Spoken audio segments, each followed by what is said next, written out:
डाबुगां block सदर महकुमाठारे धूमधाम पालित हो जाइछि माघ मंडे बा डाबुगांर इष्टदेव बाबा भैरवंक पूजा।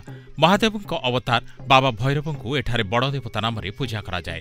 आदिवासी पर्व माघ मंडे हाट पूर्व दिन पालित हुए। एई बड़ देवता पूजा आज डाबुगांरे माघ मंडे हाट। माघ मंडे दिन पारंपरिक रीतिनीति पूजा अर्चना पर सिरा पालंकी लाठी कुर्ची सबु एकत्रित होई बाजा मोहरी रे ताले ताले नाच करी डाबुगां ग्राम एवं साप्ताहिक हाटरे बुलिथिले। डाबुगां मंडे पाई गहली गतकाली बुधवार दिन ठारू श्रद्धालुंक भिड़ जमिबारे लागिछि। दुलार देई पूजा ठारू माघ मंडे पर्यंत डाबुगां अंचल चलचंचल रहिथिला। शुक्रवार पर्यंत एभली गहली लागि रहिथिबो। नवरंगपुररु मिहिर शंकर पात्रंक रिपोर्ट, गीतांजलि न्यूज।